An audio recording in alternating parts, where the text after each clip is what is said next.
nessa decisão da juíza, e vou pedir para Melissa entrar aqui com a gente na manhã de hoje. Melissa, bom dia, tudo bem?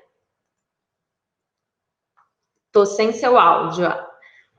Libera seu microfone aí pra gente. Liberei. Bom dia, Renata. Bom dia, Átila. Bom dia a todo mundo que está nos acompanhando aí hoje, nesse programa, nesse dia de quarta-feira. Uma boa quarta-feira para todo mundo. Bom dia. Melissa, eu já vou te incluir aí nessa discussão, nesse debate aí, porque eu fiquei bem chocada e compartilhei aí essa notícia aí que foi publicada hoje no Migalhas, né, sobre direito criminal. Eu fiquei muito chocada com a colocação, com a fala dessa juíza nesse processo. E assim, não se trata, não o Migalhas é um site muito respeitado, é um site jurídico muito respeitado, inclusive tem um print, né? E quem quiser ver, tem o inteiro teor do processo também, e tem a decisão no site. E eu fiquei realmente muito chocada com essa colocação da juíza, porque a raça da pessoa é o que define se ela é considerada ou não uma criminosa, porque a minha leitura, pelo menos, foi essa, nessa colocação dela, né, nesse processo. Ela diz exatamente isso: seguramente integrante do grupo criminoso em razão da sua raça, agia de forma extremamente discreta. Com essas palavras e atribuindo à raça do acusado sua ligação com o crime, a juíza de direito Inês Arpelon, da primeira vara criminal da comarca da região metropolitana de Curitiba, condenou um homem a 14 anos e 2 meses de prisão por integrar uma organização criminosa e praticar furtos. Eu não estou dizendo que ele não cometeu crimes, eu estou me referindo à fala dela, à afirmação dela no processo. Eu queria ouvir você, Melissa. Olha, Renata, eu até fui checar mais informações a respeito dessa notícia. Lá no final da notícia, você pode ter acesso à íntegra da decisão, o número do processo. É uma decisão que tem 126 páginas, Sim. tá? Porque são outros réus, né? Foi uma denúncia do Ministério Público e ela julgou esse processo e tem 126 páginas. Não consegui ainda me ater a detalhes a respeito do julgamento de cada um desses acusados. E o fato é que a notícia do Migalhas, ela traz 2 parágrafos dessa decisão, né? Se você observar sem a leitura completa da situação, realmente você consegue observar que ela utilizou um critério preconceituoso, né? Numa primeira leitura, ela usou realmente um critério preconceituoso para fazer algum tipo, para tomar uma decisão judicial que é muito grave, né? A gente não espera que decisões judiciais repliquem, né, uma conduta discriminatória que a gente sabe que existe na sociedade e que, às vezes, essa questão do racismo a gente sempre comenta, já comentou aqui em outras oportunidades também, né, que às vezes, uma conduta do cidadão que ele nem percebe que ele está sendo racista, né, Renata? Você já ouviu essa situação? Não, mas eu acho que isso não é racismo.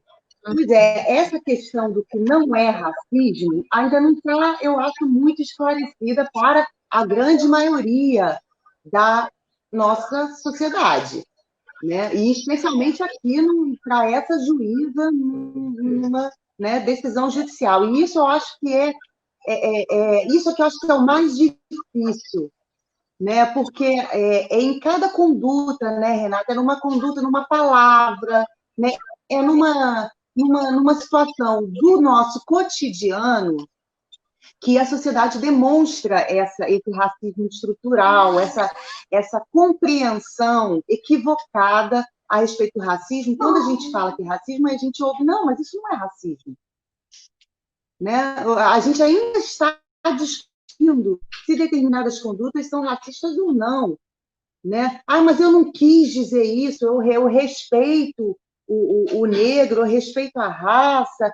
Mas e como que você respeita e escreve uma frase dessa? Né? Eu queria realmente, assim, como é uma notícia muito recente, né, Renata? É de hoje, 12 de agosto, que saiu no Migalhas. Eu acho que a gente, se está trazendo isso aqui para o programa, a gente tem que acompanhar, porque certamente essa magistrada ela vai se posicionar, né? Não, Tomou uma grande a partir do momento em que vai para o Migalhas, né? Você já relembrou que o Migalhas é um editorial de muita relevância no meio jurídico, não é lido somente por profissionais do meio jurídico, por empresas também, né? Grandes empresas são apoiadoras, então eu acho que existe a necessidade dessa juíza, né? Essa Inês Zarpelon, da primeira vara criminal da comarca de Curitiba, né? Que se explique, que se justifique, né? Porque há uma primeira leitura, realmente há uma questão bastante preconceituosa. E se você for ver, o homem que foi condenado, o apelido dele é Negrinho. sim, Acho que, exatamente. né? Então, assim, tem muitas relações que são feitas que levam a gente a entender que é realmente uma postura preconceituosa e racista. Então, temos que tomar muito cuidado e eu acho que temos que tratar, né, todo o trabalho de conscientização envolve uma relação com a nossa conduta diária, cotidiana, né? E essa questão do racismo, eu acho que a gente tem que debater quais são as frases que são racistas, quais são as opiniões que são racistas, e trazer isso aqui para orientação mesmo da sociedade, porque às vezes eu já vi pessoas que, a princípio, você não poderia dizer que são racistas, mas são, e não tem a compreensão de que são racistas. E isso a gente tem que combater, porque a gente tem que trazer essas pessoas, o magistrado, né, a realidade e conscientizá-los de que aquilo ali é uma conduta racista. Existem aquelas pessoas que realmente são racistas e têm a total consciência de que são racistas, de que praticam isso, e até com dolo, e já vimos isso. Mas existe esse racismo estrutural que eu acho que a gente tem que combater com muita campanha de conscientização e trazer essas pessoas para a realidade de que elas estão sendo, sim, racistas, por mais que achem que não estão sendo. Né? E tem também esse debate na questão dos direitos da mulher, também tem isso. Né? Não estou sendo machista. Sim, você está sendo machista, sim. Né? Essa falta de compreensão a respeito da ilegalidade da conduta é um trabalho de conscientização, um trabalho de formiguinha, né, Renata?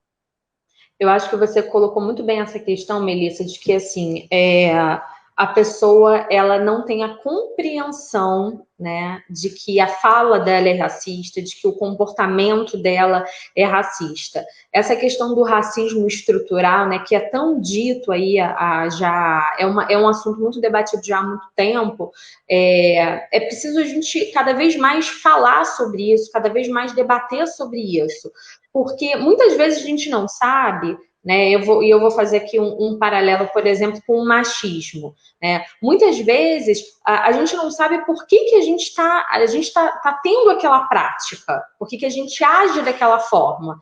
Mas é porque nós fomos ensinados, desde que a gente se entende por gente, a ter aquele determinado tipo de comportamento, a pensar e agir daquela forma. Então, assim, cabe a cada um de nós, quando a gente passa a ter o conhecimento daquilo, a gente fazer o que estiver, o que for possível, né, para que a gente mude a nossa forma de pensar e a nossa forma de agir.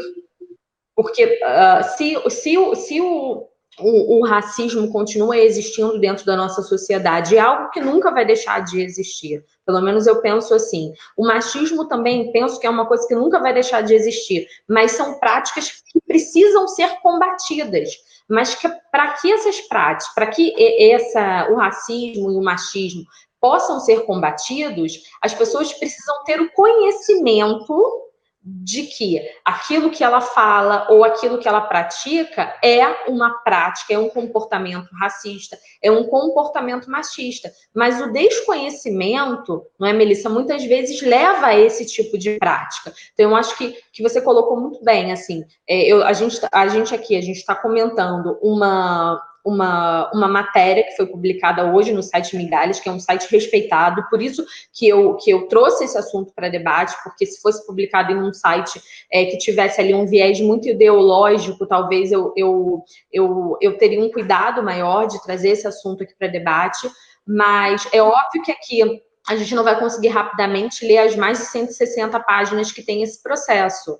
Então, a gente está fazendo esse comentário baseado na informação que foi divulgada pelo Migalhas, no print que foi divulgado pelo Migalhas. E eu acho que cabe agora a parte que foi acusada da prática racista, a juíza, se pronunciar. Ela precisa explicar essa fala dela, esse processo. Ela precisa explicar por que ela utilizou esse argumento no processo. Né? Não é nenhuma fala, é um argumento, pelo menos essa é a minha leitura, é um argumento que ela utilizou para reforçar o motivo da condenação. Então, assim, para mim... Ela partiu da premissa de que a raça dele teria relação, né, com uma participação dentro de um grupo criminoso. Então, eu imagino que esse grupo criminoso sejam todos da mesma raça, né? Eu estou aqui fazendo uma interpretação, né, do que é da cabeça dela, né? Por esse conjunto criminoso ser um conjunto só de negros, né? E isso já seria motivo para uma condenação. Ela tem que se explicar mesmo, Renata, se explicar mesmo. E eu acho assim, todo o trabalho de conscientização leva muito tempo. Sim. E eu acho que a esperança é a educação. Né? A gente tem que levar esse assunto para ser debatido, eu acho que em dois ambientes. Primeiro, o ambiente da escola, porque as nossas crianças são as nossas esperanças, né? De que a gente consiga, depois dessas crianças realmente instruídas a respeito do que preconceito, do que se trata discriminação, as vulnerabilidades. Isso é um assunto que tem que ser debatido desde pequeno nas escolas. Né? Por quê? Porque aí a gente tem um trabalho de conscientização que a gente sabe que leva tempo, né? Maduro para, num futuro, gerar resultados. Porque o outro lugar que eu acho que a gente tem que trabalhar, além da escola, e que vai ser complementar, é dentro das famílias. Né? As famílias precisam ter uma orientação para debater esse assunto dentro de casa, e isso pode ser uma parceria da escola com a família. Né? Porque que adianta a gente ter um trabalho de orientação dentro da escola? Olha, isso é discriminação, isso é preconceito, não pode. Se dentro da família, aquela criança vai ouvir uma outra coisa completamente diferente. Vai ouvir o pai e a mãe xingando, ou tendo uma conduta preconceituosa. A criança vai ficar confusa. Então, tem que ser coordenado, escola e família, porque é trabalho de conscientização, e isso leva tempo, não vai se fazer da noite para o dia, e precisa começar de um ponto, vamos começar do zero, vamos começar com as crianças. Né? Tudo bem que a gente vai educar os adultos, sim, vamos educar os adultos, mas vamos hoje iniciar um trabalho na escola, um trabalho sério, né? Com política pública honesta, né? E que realmente gere um resultado, que seja avaliada, fiscalizada. Né? Não é fácil, né, Renata? Trabalho de conscientização da sociedade não é fácil. Então, a gente tem que ter realmente fiscalização, uma regulação muito, muito rígida, para que depois a gente possa ter um resultado no futuro, porque senão a gente vai ficar nessa onda de que não consegue resolver, porque a política pública que tem que ser feita de conscientização tem que ser nas 3 esferas, até na própria saúde, né? Por exemplo, os programas de saúde na família. Eu estava discutindo outro dia lá no Política Sem Rodeios a questão do acesso à cultura, por exemplo. o acesso à cultura, ele pode ser levado dentro de um programa de saúde da família. A conscientização a respeito de direitos, do que é o racismo, pode ser levada para dentro de casa através de profissionais de saúde. Então, tem que ser uma política integrada, entendeu? Para que a gente consiga atingir o máximo de pessoas em todas as esferas. Tanto que as campanhas de conscientização existem dentro de empresas privadas, existem dentro de órgãos públicos. Então, nós temos que levar essa campanha para todas as esferas, inclusive para dentro das escolas e dentro das famílias.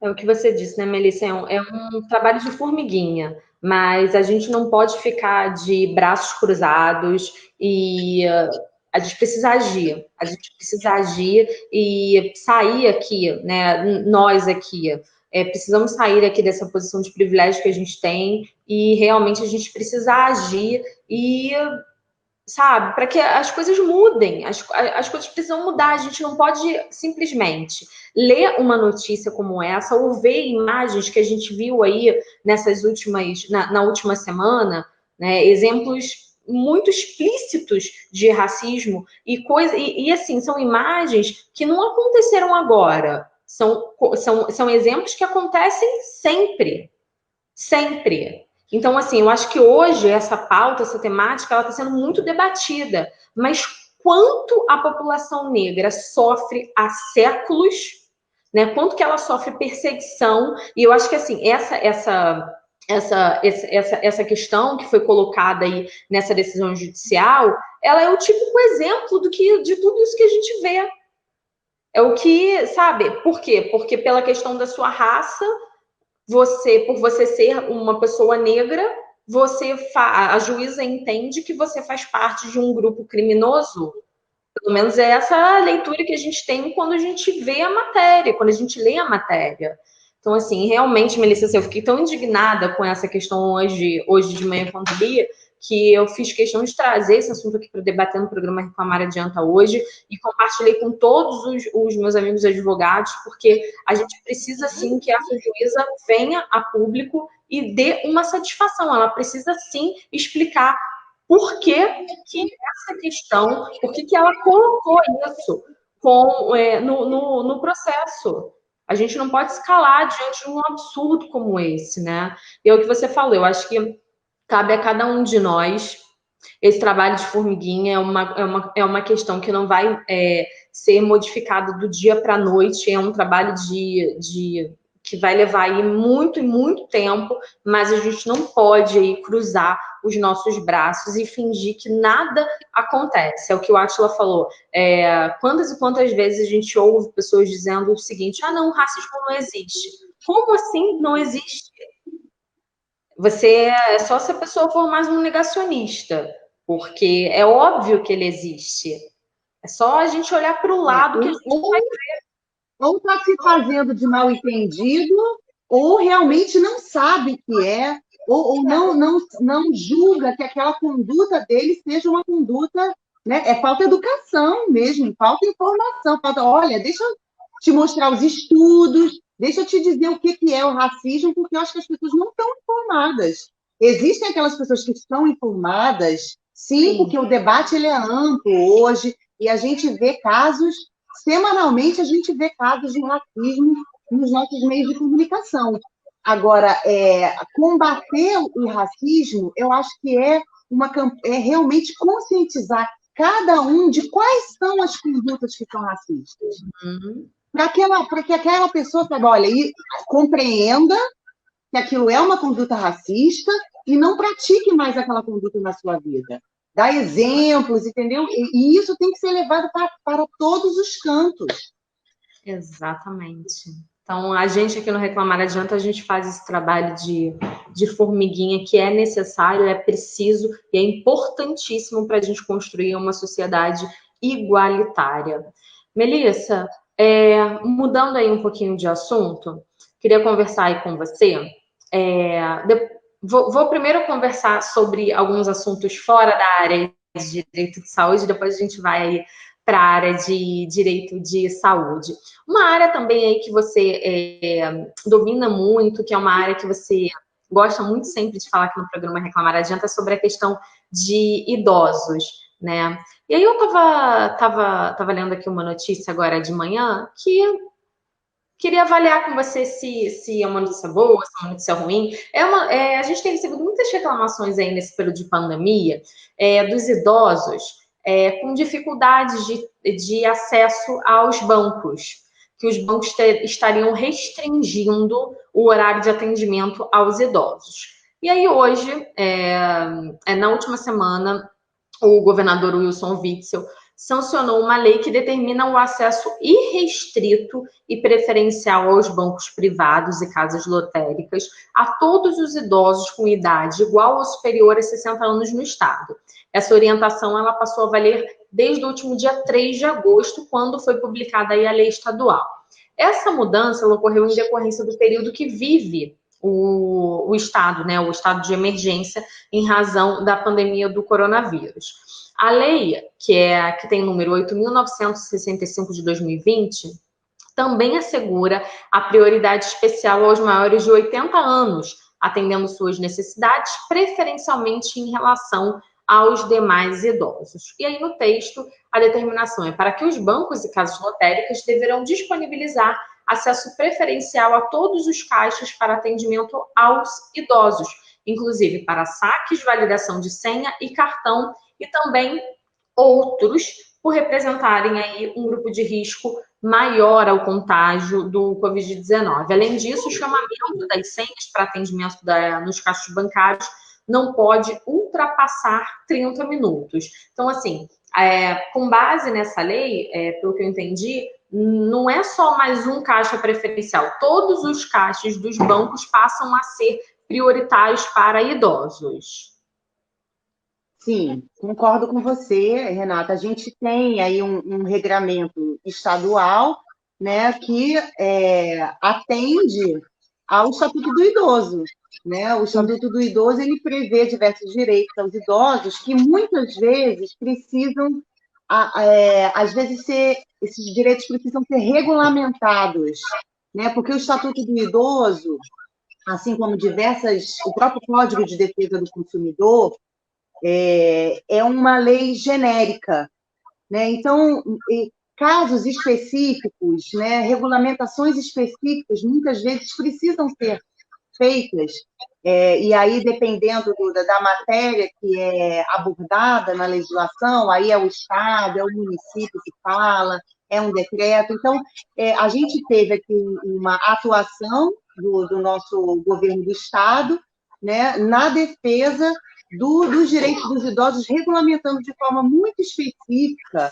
né, essa questão do atendimento bancário no período da Covid. Então, eu acho que é uma regulação muito válida, né? Ela está de acordo com o Estatuto do Idoso, no que tange à proteção, né, do idoso, e aí eu acho que cabe aos bancos, né, em obediência a essa legislação, fixar os procedimentos, treinar a sua equipe, né, para que não se forme aglomeração, né, para que a gente tenha protocolos de segurança, né, institucionais da empresa para atendimento a essa legislação. Porque a legislação, ela diz, olha, você tem que fazer isso, né, você vai ter que vai ter que dar atendimento prioritário, então ela fixa algumas regras. Só que cada banco, né, tem uma forma de funcionamento, tem um treinamento da sua equipe, e é aí que eu acho que mora o problema. Porque a gente tem leis que às vezes não são cumpridas. Né? Por que as leis não são cumpridas? Porque eu acredito que, no caso, os bancos não fixam procedimentos, não instituem regras de treinamento da sua equipe para que isso realmente funcione. E aí cabe, né, a Procon, cabe aos órgãos fiscalizadores, né, dar um olhar especial, né, para ver se essa legislação está sendo cumprida ou não. Os idosos, né, que hoje a gente tem idosos muito atuantes, idosos que conhecem seus direitos. Eu acho muito importante aqui a gente trazer, porque a gente tem idosos que nos ouvem e passam a ter conhecimentos dos seus direitos, que o idoso ele tem uma função muito importante na hora de fazer valer os seus direitos, porque se ele sabe disso, ele pode exigir na hora. E nenhuma instituição bancária, né, num momento, ali, numa situação em que o idoso vai realmente reclamar o seu direito, vai falar, não, mas olha, o Witzel, ele sancionou uma lei determinando isso. Certamente, o banco ele vai tomar medidas que vai beneficiar naquele momento o idoso e todos aqueles outros que estão ali aguardando atendimento. Então, o primeiro fiscalizador do cumprimento dessa lei é o próprio idoso, né? E aí a gente conclama e chama o idoso para participar ativamente, né, dessa defesa dos seus direitos, porque ele é o primeiro beneficiário. Então, ele tem essa importância relevante aí, e chamar atenção para as instituições bancárias, né, que realmente fixem procedimentos e treinem a sua equipe para que essa lei realmente pegue, não seja uma lei, mais uma lei que não pegou, como a gente costuma falar, né, Melissa? Porque o que mais tem, né, Melissa, são as leis que não pegam. Inclusive, assim, várias vezes os ouvintes entram em contato com a gente para perguntar assim, mas tem a lei, não sei o quê. Um exemplo, esses dias entraram em contato com a gente para perguntar sobre a lei dos medicamentos fracionados. E aí, de fato, tem uma lei que o consumidor pode ter acesso aos medicamentos de forma fracionada. Só que desde que essa lei foi sancionada, a indústria farmacêutica não possibilita que isso aconteça. Então, assim, a lei, por exemplo, do atendimento bancário, que restringe a 15 minutos e a 20 minutos ou 30 minutos, agora me fugiu da cabeça, a questão do atendimento nas instituições bancárias. Quantas e quantas vezes as pessoas já foram ao banco? O Jaime, por exemplo, o Jaime sempre conta essa história, né? Que ele foi ao banco, ficou na fila mais de uma hora, pegou lá o papelzinho do banco comprovando que ele ficou mais de uma hora na fila bancária, ainda foi para a justiça, e a justiça... Aí ele diz assim, essa juíza nem leu o meu processo, porque ela disse que eu fiquei um pouco mais de meia hora esperando. Então, assim, realmente são as leis que não pegam aqui no Brasil, e a gente espera que essa seja uma lei que de fato pegue, porque a gente precisa, assim, aí ter um cuidado, especialmente nesse momento, com as pessoas que são mais vulneráveis ao contágio do coronavírus, né, Melissa? Exatamente. E a fiscalização é importante, né? As leis, o destinatário das leis, a destinação das leis somos todos nós, a sociedade. Então, nós temos que ter conhecimento dessas leis e exigir que essas leis sejam cumpridas, Renata. Se nós ficarmos calados, as leis vão continuar a serem descumpridas, porque lei é um pedaço de papel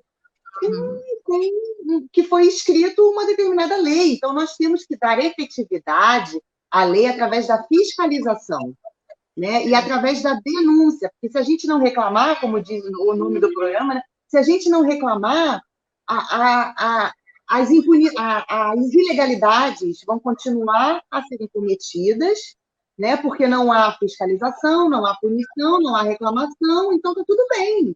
É praticamente assim, então aquela lei não serve.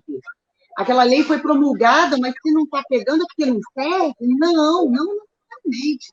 As leis, elas foram promulgadas com um objetivo, né? Os projetos de lei têm toda uma tramitação, tem uma justificativa.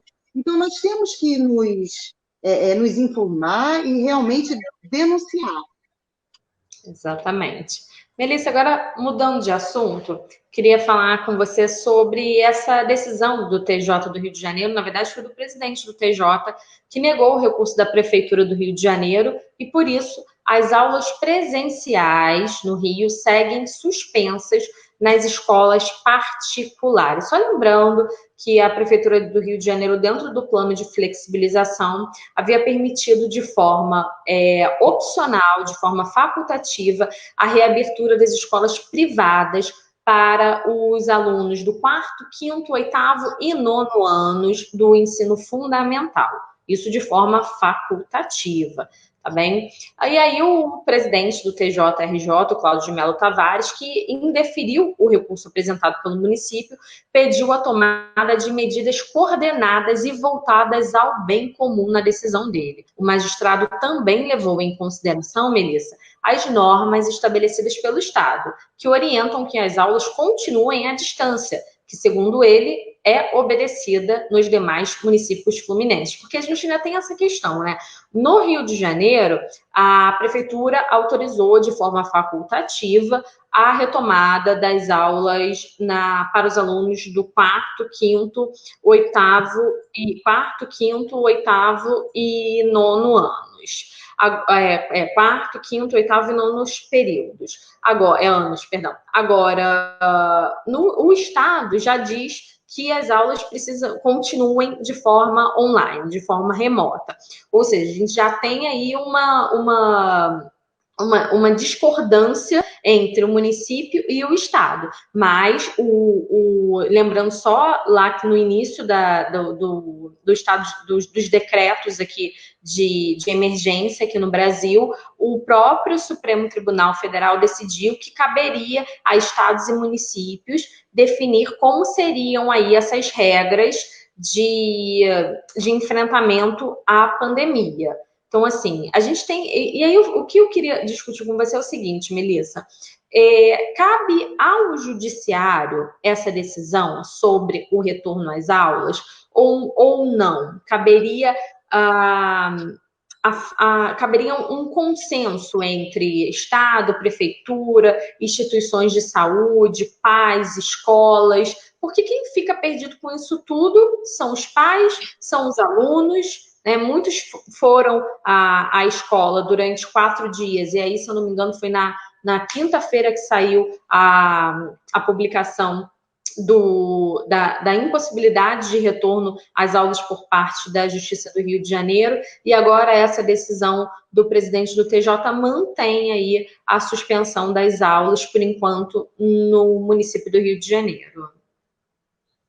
Olha, Renata, eu acho que cabe ao Poder Judiciário agir respeitando, obviamente, a independência dos poderes, né? A gente sempre fala isso, cada poder tem a sua independência e a sua possibilidade de atuação, só que o Poder Judiciário, muitas vezes, ele é chamado quando há uma alegação de omissão, né? Ou uma decisão equivocada que tenha sido tomada por esses outros poderes.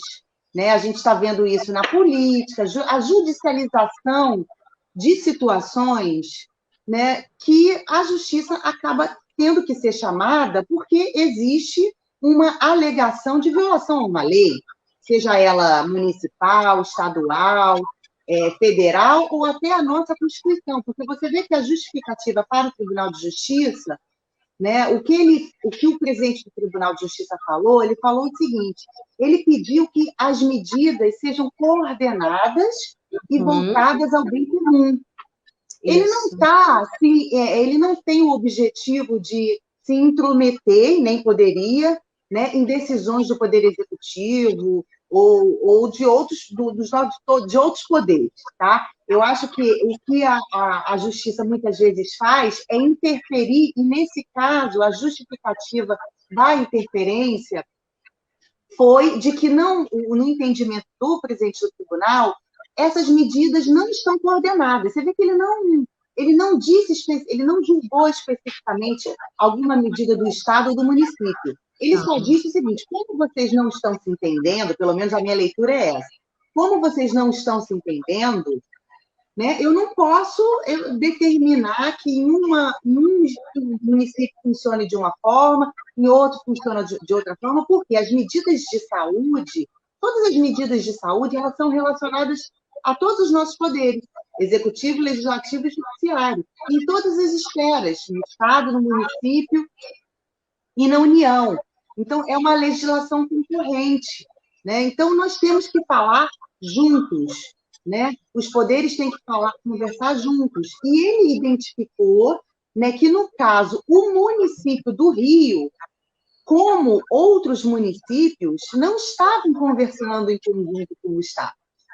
Então, a justificativa dele é uma justificativa mais abstrata, né, mais genérica, na minha opinião, sem adentrar em questões que, na verdade, o município quer adentrar. Tanto que a PGM está dizendo que vai recorrer, porque ela diz que é papel do município atestar que os estabelecimentos têm condições sanitárias para reabrirem, caso deseje, seguindo as regras de ouro. Então, o município ele quer discutir uma legislação que dá direito a ele de atestar que o estabelecimento tem condição sanitária, mas não é isso que o Tribunal de Justiça está discutindo. Ele não está discutindo se o município tem esse direito. Pela minha leitura, o Tribunal de Justiça está discutindo de que as medidas têm que ser coordenadas e voltadas ao bem comum. Não tem, a conversa é outra, segundo a leitura que eu estou fazendo aqui da decisão do Tribunal de Justiça. O Tribunal de Justiça não está dizendo que o município não pode decidir sobre questões sanitárias. O presidente do Tribunal de Justiça não está dizendo que o outro município lá podia ter feito e o município do Rio de Janeiro não pode ter feito. Não é isso que ele está falando. Foi uma decisão de um entendimento mais abrangente, até Renata, uma decisão sensata, se você for parar para refletir, porque quem é que aguenta viver nessa situação de que cada dia é uma situação? Um município define uma coisa, o outro define outro, aí vem uma decisão no Estado, na Justiça, dizendo a respeito de uma decisão do Estado, aí vem uma outra definindo o município. Como que a gente pode se planejar? Como que a sociedade pode se planejar se realmente não houver, como o presidente do Tribunal de Justiça disse, medidas coordenadas e voltadas ao bem comum? Exato. Eu concordo plenamente com você. Complexo, eu sei que o debate é amplo, porque a gente tem município podendo legislar, Estado podendo legislar, a nossa União podendo legislar, porque questões de saúde são assim, mas realmente a gente precisa ter uma coordenação nisso, né? E é isso que eu acho que o presidente do Tribunal de Justiça quis trazer para reflexão nesse ponto, né, hoje, nessa questão das escolas, porque cada hora está sendo uma coisa, né, Renata? Exatamente. E essa falta aí de um discurso único, né, Melissa, de uma ação em conjunto entre Estado e município, ela causa ainda mais confusão na cabeça de todo mundo. É o que você falou, assim, como que as famílias vão se planejar, como que as escolas vão se planejar, porque, assim, o que eu mais ouvi, por exemplo, vou dar um exemplo dos comerciantes. Os comerciantes, assim que começou esse plano de flexibilização, porque cada município adotou um plano de flexibilização, ok. E aí, a maior angústia de todos os comerciantes era exatamente qual? Nossa, mas será que quando que a gente vai precisar voltar a fechar as portas? Quando que isso vai acontecer?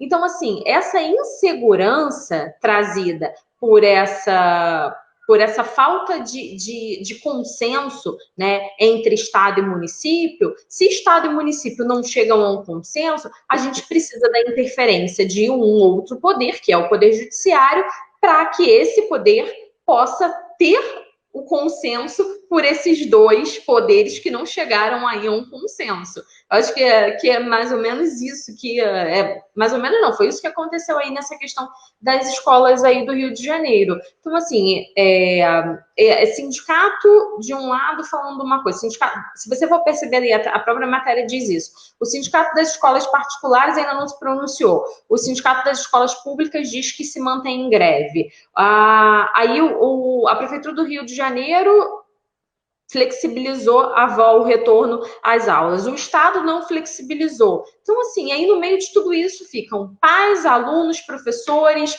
donos de escola, sem saber o que será do dia seguinte. Esse que é o grande problema. E a gente está vendo, a gente pode acompanhar, né, Renata, esse retorno das escolas em outros países, não que eu queira comparar a realidade de outros países com a nossa, mas o fato é que a gente tem que observar o que acontece nos outros países para que, adequando à realidade do nosso país, a gente possa se planejar. O que a gente viu fora do país? A gente viu escolas reabrindo e depois fechando, não foi isso? Sim, Pois bem. exatamente. Então, assim, você acha que isso não vai acontecer aqui no país? Que isso não pode acontecer? Vai acontecer. Vão reabrir, vai reabrir e vai fechar. E a gente entende, assim, que em determinados serviços, esse abre e fecha, eu acho até que não tem nenhum impacto, né? Ah, abre shopping, fecha shopping, como era antigamente, né? Vamos abrir Agora, as escolas, a gente vai ficar nesse vai e vem, abre, aí aumenta o caso aumenta a contaminação, fecha. É essa a intenção? A gente tem que debater isso, né? Porque se é para abrir, aumentar os casos de contaminação, como aconteceu em diversos países, e a gente achar que isso não vai acontecer aqui, É verdade. é complicado. Não, por isso eu acho que essa decisão aí do Tribunal de Justiça é muito coerente, do presidente do Tribunal de Justiça, ela tem muita coerência porque ele diz exatamente isso, de que falta, né, um discurso único do Estado e do município. Então, assim, e aí quando você não tem essa adoção de medidas que caminham no mesmo sentido, é complicado, né, Melissa? Se as aulas presenciais, elas estão suspensas nos demais municípios do Rio de Janeiro, só na cidade do Rio de Janeiro que elas retornaram, então, assim, a prefeitura também precisa explicar e precisa garantir a segurança de todos aqueles que estão envolvidos nesse retorno. É o que você falou, eu acho que o prejuízo acaba sendo maior se ficar esse abre, fecha, abre, fecha, abre, fecha. Né? Eu acho que o que todos os pais e os alunos querem nesse momento é uma decisão final. Ou abre, ou se aguarda mais um pouco e volta a uma abertura daqui a 15 dias, daqui a um mês, de uma forma definitiva. O que a gente precisa... A gente precisa falar sobre testagem também, né, Renata? Se a gente tivesse uma política de testagem da nossa população, né, a gente poderia direcionar melhor essa questão do retorno das escolas, né? Porque enquanto não testar, a gente sabe que a testagem é uma medida que a gente tem que avaliar para fins de retorno das atividades econômicas. Então, a gente também não tem definição com relação a isso. Então, fica realmente difícil tomar decisões, porque a gente tem os interesses dos professores que estão em greve nos sindicatos, eles estão em greve pela vida, conforme eles estão falando, né? O sindicato dos professores. Eu entendo e conheço pais e mães que não veem nenhum problema em retornar para as aulas, né? Porque cada família tem a sua dinâmica, né, de funcionamento, mas a gente tem que discutir, que assim tem que saber que a gente vai discutir retorno das escolas, falando sobre questões de saúde, ou se a gente vai somente tratar no âmbito político. Sim. Ou se a gente vai levar o tema para discutir na questão da nossa saúde.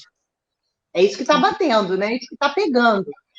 Não, o grande problema é que tudo nessa pandemia virou uma grande briga política. Então, assim, a gente essa questão não é uma questão política, é uma questão de saúde. Mas só que tudo nessa pandemia virou um discurso político, né, Melissa? Bom, saindo aí desse assunto da volta às aulas, Melissa, falando aí um pouquinho sobre direito à saúde, queria comentar aqui uma decisão judicial lá da primeira vara civil de Cataguases, em Minas Gerais. A juíza Daniele Rodrigues determinou que um hospital do interior do estado libere a presença de acompanhantes nos partos realizados durante a pandemia. O impedimento havia sido adotado pela unidade de saúde como medida de prevenção contra o coronavírus. Se o hospital não cumprir a decisão, vai ter que pagar uma multa de R$50 mil.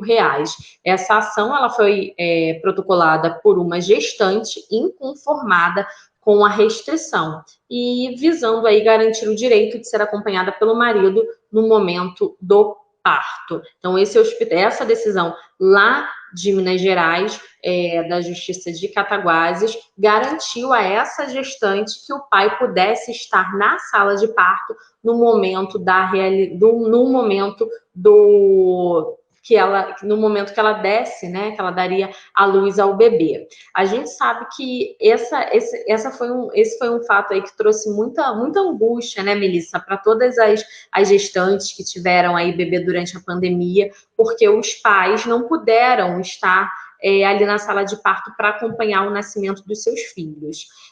Como que você entende aí essa decisão que foi adotada aí por várias instituições de saúde? E eu queria também o seu olhar sobre essa decisão judicial lá da Justiça de Cataguases. Olha, Renata, a questão da presença do acompanhante, eu vejo que tem que ter sempre a opinião do médico, né? Porque nós temos que ter um olhar de proteção daquele paciente que está sendo internado. Então, se houver algum tipo de risco, né, algum tipo de prejuízo que possa vir a ser causado ao paciente ou a outros pacientes por causa da presença desse acompanhante, o médico ele tem que relatar isso e justificar, né, por que ele não entende que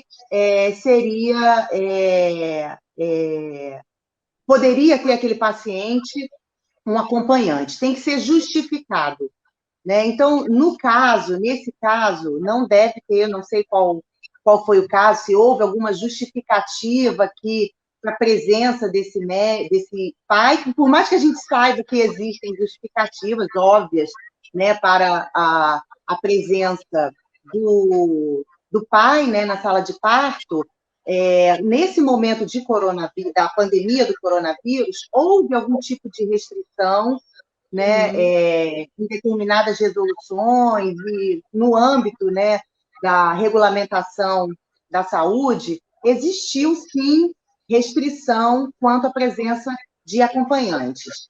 Agora, caso a caso, tem que ser avaliado, porque se não tiver risco, né, não há problema em se ter a presença do acompanhante. Deixa eu te fazer uma pergunta. Por exemplo, o hospital ele poderia exigir que esse acompanhante fosse submetido a um teste, obviamente às suas expensas, né? Com o consumidor, o acompanhante que teria que pagar isso. Fosse submetido a um teste para verificar se ele teria ou não coronavírus, para que ele pudesse estar na sala de parto? Eu acho que o hospital ele pode propor todas as medidas, né, de segurança que sigam os protocolos de recomendação de segurança no momento da pandemia do coronavírus, tá? Nós temos, com relação ao acompanhante durante o parto, a Lei Federal 11.108 de 2005 e a Portaria 248 de 2005, que diz que os serviços de saúde do SUS, da rede própria ou conveniada, ficam obrigados a permitir a presença junto à parturiente de um acompanhante durante todo o período de trabalho de parto e pós-parto. Então, existe a regulamentação da presença do acompanhante, só que o caso ele tem que ser avaliado pelo médico, porque é ele que vai dizer se há risco ou não, em determinada situação, num caso específico. Porque, de forma genérica, não se pode impedir a presença de um acompanhante no parto. Perfeito. Acho que é importante a gente abordar esse assunto, porque também foram tantas dúvidas que foram surgindo aí durante esse período, porque a gente está vivendo uma situação muito nova ainda, né, Melissa? Por mais que a pandemia tem aí a gente já vai caminhar para 5 meses aí desse momento de pandemia aqui no Brasil, mas é tudo muito novo e a gente percebe que assim, a todos os dias novas legislações, enfim, novas resoluções também aí das agências reguladoras. Então, a gente precisa, sim, esclarecer todas essas dúvidas que surgem nesse momento tão único pelo qual todos nós estamos vivendo. Falando sobre outro assunto aqui na área da saúde, Melissa, estava lendo agora de manhã aqui uma notícia, na verdade era um editorial que foi publicado no site Consultor Jurídico, falando sobre a reforma do SUS, porque o Rodrigo Maia, presidente da Câmara, deu uma declaração recentemente falando que pretende reformar o SUS para modernizá-lo. E ele vem conversando aí com terceiros sobre essa modernização. Ele teria até escolhido já a deputada federal Margarete Coelho para liderar esse processo de modernização do SUS. E aí, Melissa, eu te faço uma pergunta. Você aí que é uma militante da área do direito à saúde, é uma profunda conhecedora aí, não só do sistema de saúde privado, mas também do sistema de saúde público. Você acha que é preciso reformar o SUS? O SUS ele precisa ser reformado para garantir aquele papel dele constitucional, que é o direito à saúde, que todo cidadão tem? Renata, o SUS precisa, sim, de uma atenção especial. Se vai ser reformado, a gente vai usar essa palavra reformado, alterado, isso para mim, é menos importante a palavra. Se vai ser reformado, o SUS precisa ser efetivo. O SUS precisa chegar nas pessoas, né? E eu acho interessante a gente debater, né, esse assunto nesse momento, né, a Câmara dos Deputados querer debater essa reforma do SUS nesse momento, especialmente nesse ano onde a gente tem eleições, porque realmente assim o SUS ele é assim objeto de inúmeras promessas, né, Renata? Se os candidatos prometem, não, a gente tem que reformar o SUS, transformar o SUS, pois é. São muitas promessas que, na verdade, depois não são cumpridas, como a gente vê na prática. A gente continua sem leitos hospitalares para todos que precisam, a nossa assistência primária, né, à saúde, assistência básica, não chega na população, porque a população não consegue agendar consulta, não consegue marcar uma cirurgia, não consegue iniciar um tratamento oncológico em 60 dias, como diz a lei.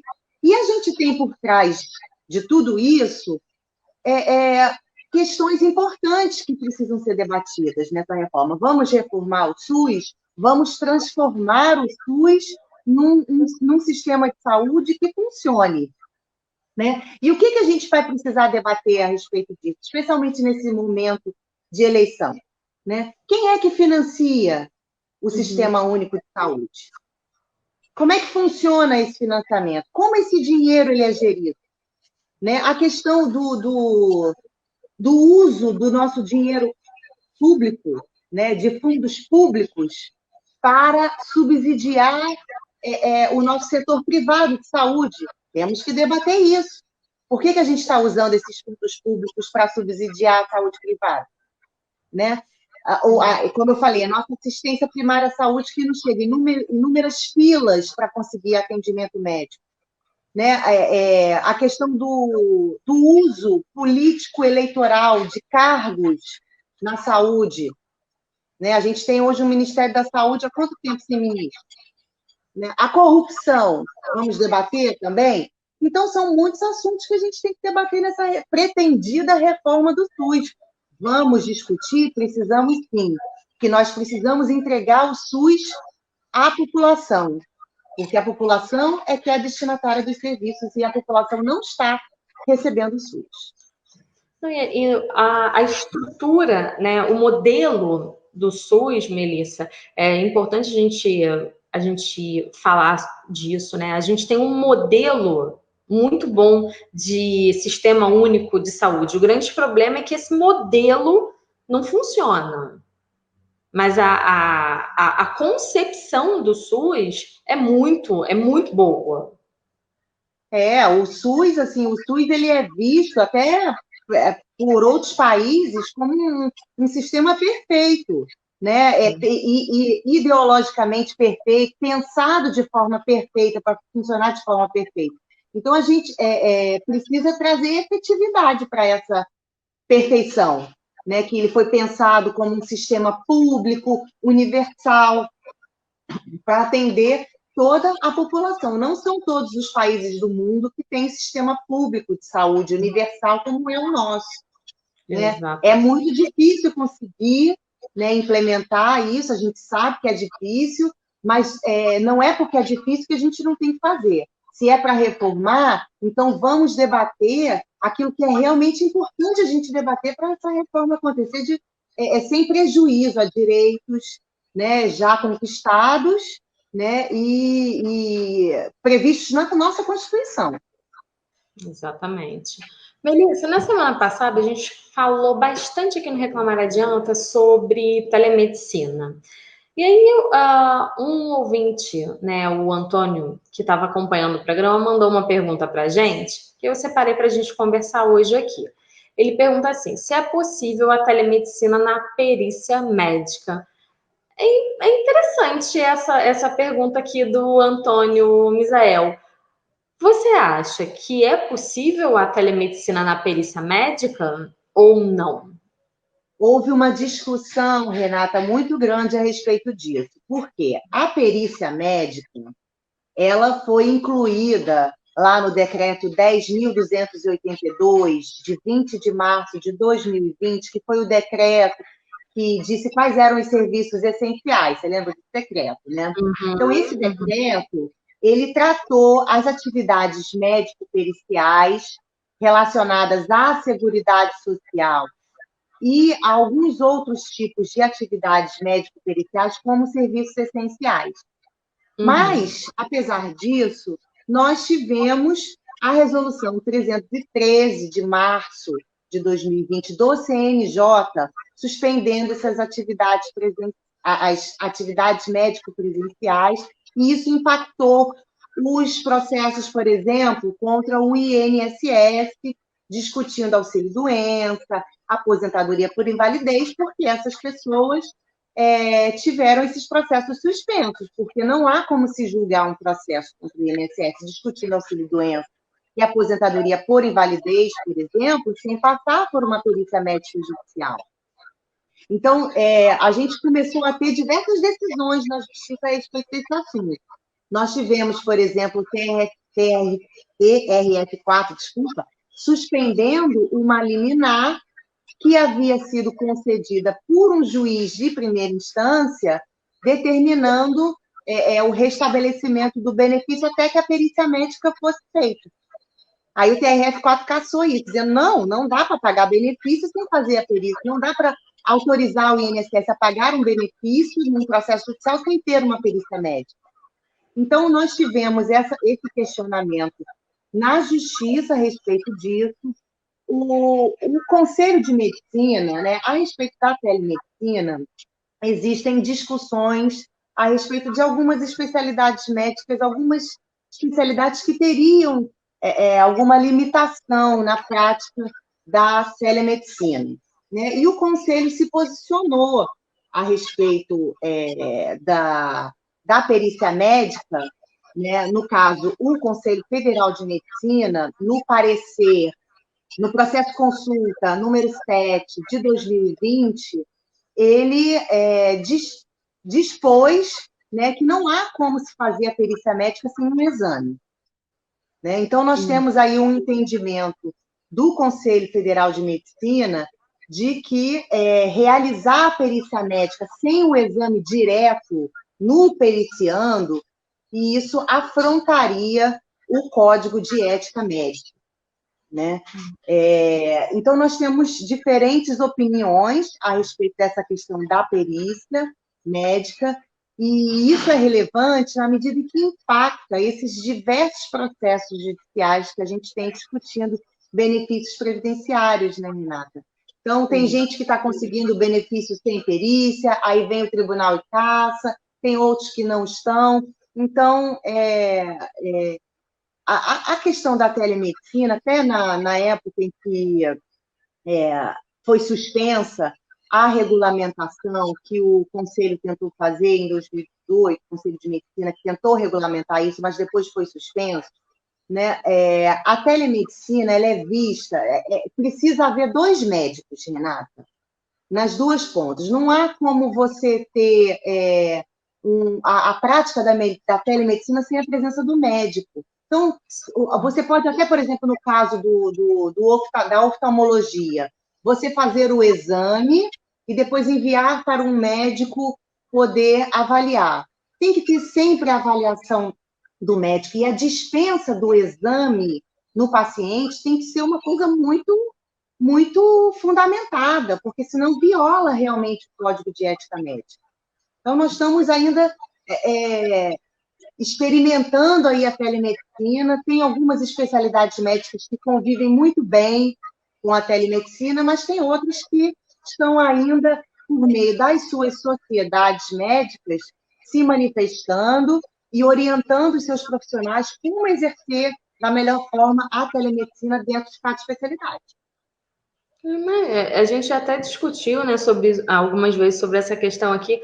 Para algumas especialidades médicas, a telemedicina de fato é um grande desafio, né? Você até usou aí, por exemplo, o oftalmologista. Ah, não, se você tiver ali quando a gente vai ao oftalmologista, é muito difícil a gente ir ao oftalmologista e a gente não passar ali por um daqueles equipamentos para ele verificar ali se a gente tem.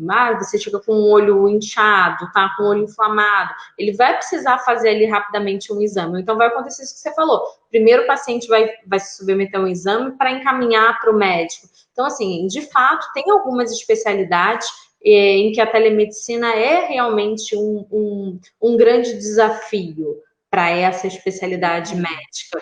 E como você colocou, na perícia médica é também um grande desafio em razão de todas essas especificações de que o periciando, né, que foi essa expressão que você utilizou. O periciando precisa ter esse contato físico e precisa estar ali sendo periciado pelo perito médico. Então, assim, como é que poderia... E eu fico imaginando o seguinte, Melissa, assim, todos esses processos judiciais em tramitação nesse momento ficaram paralisados. Ou quando houve a decisão, a própria depois a justiça cassou.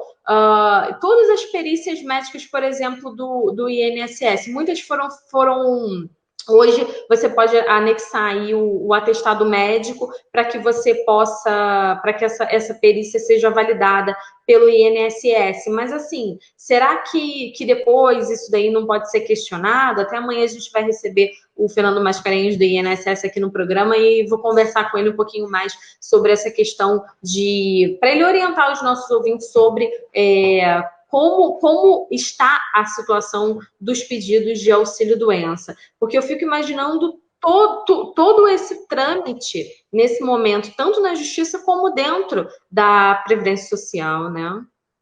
Exatamente. A telemedicina ela é discutida muito no âmbito ético, né, Renata? Porque a gente tem por exemplo, eu vou citar aqui o artigo 92 do Código de Ética Médica, ele veda o médico assinar laudos periciais, auditoriais ou de verificação médico-legal, caso não tenha realizado pessoalmente o exame.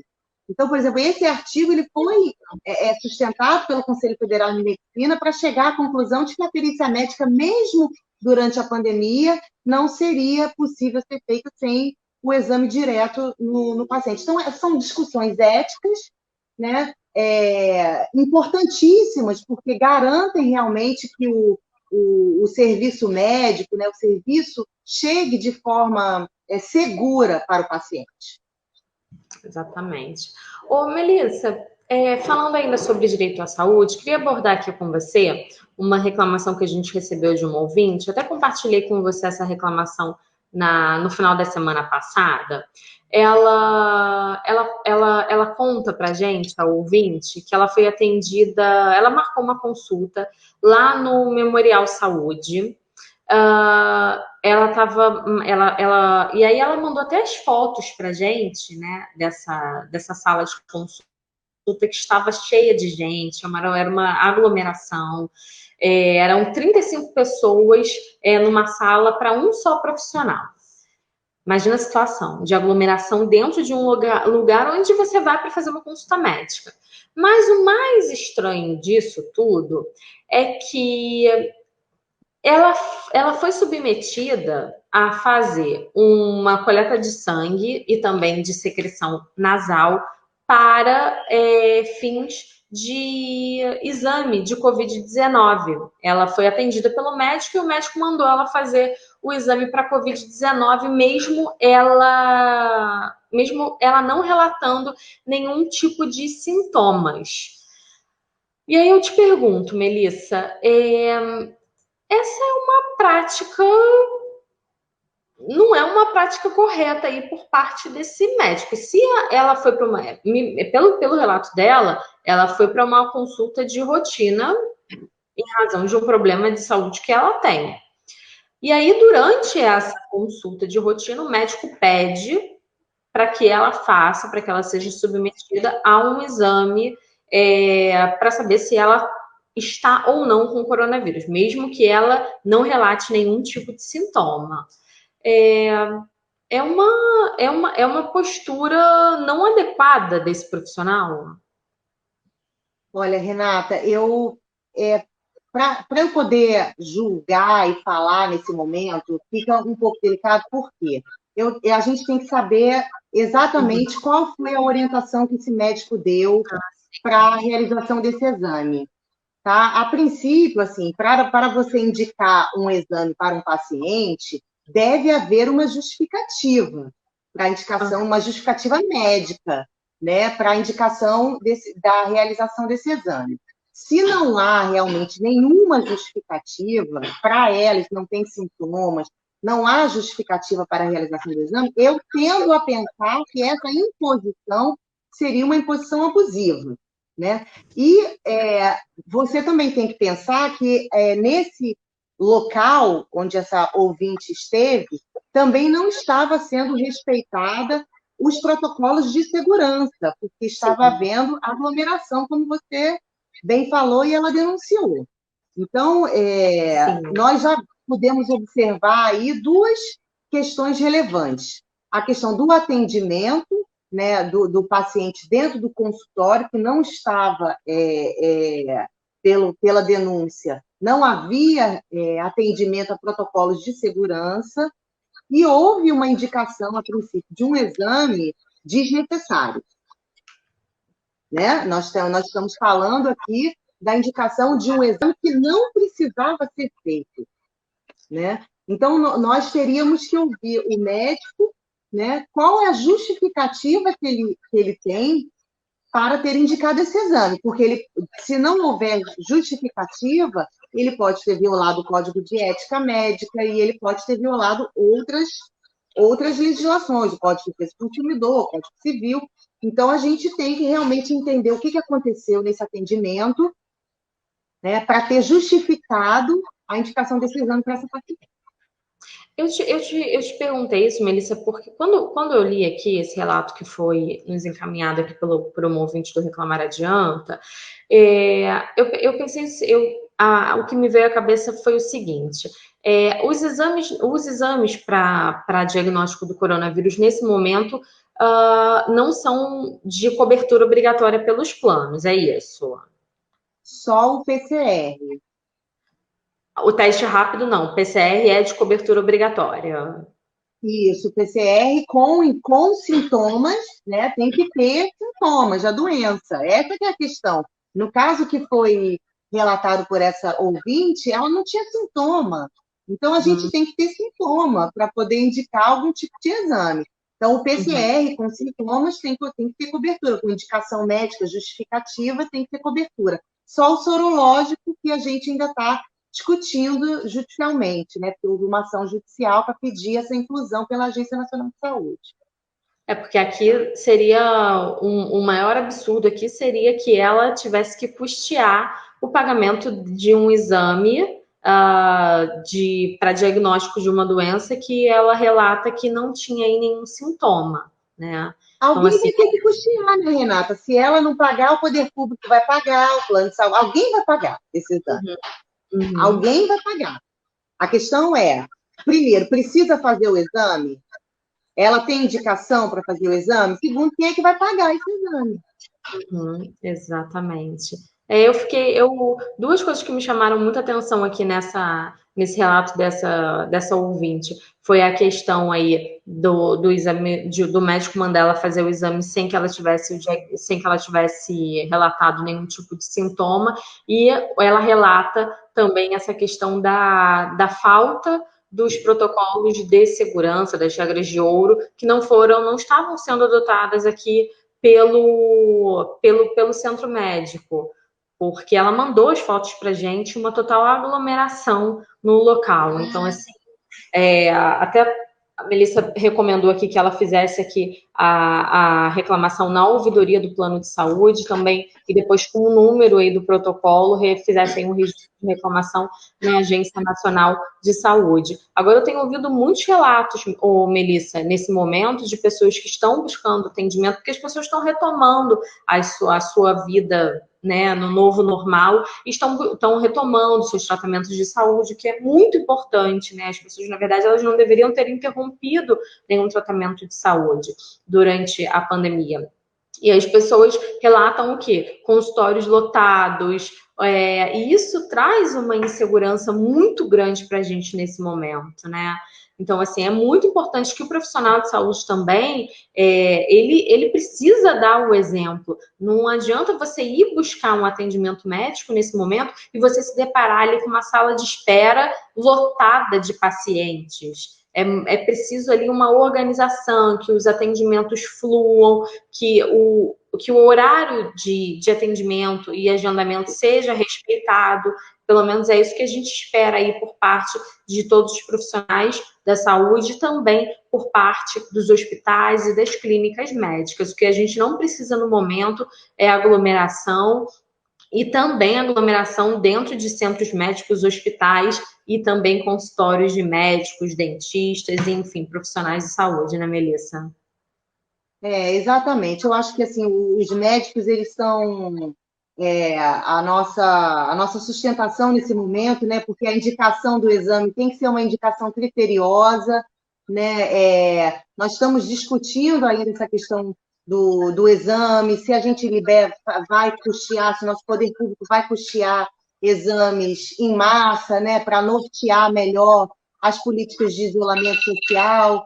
E os médicos, todas as entidades médicas dizem que para você indicar realmente um exame, você tem que ter a sintomatologia do vírus, você tem que ver, por exemplo, se a pessoa ela teve contato com alguém que está infectado. Então, o médico ele tem autonomia, né, para poder indicar a realização desse exame. Então, por isso que eu disse que a gente tinha que olhar especificamente qual era o caso dessa ouvinte, para ver se houve realmente uma indicação desnecessária do exame, porque o exame é relevante no momento em que a gente está retomando, mas tem que ser feito nas medidas legais. Não, com certeza.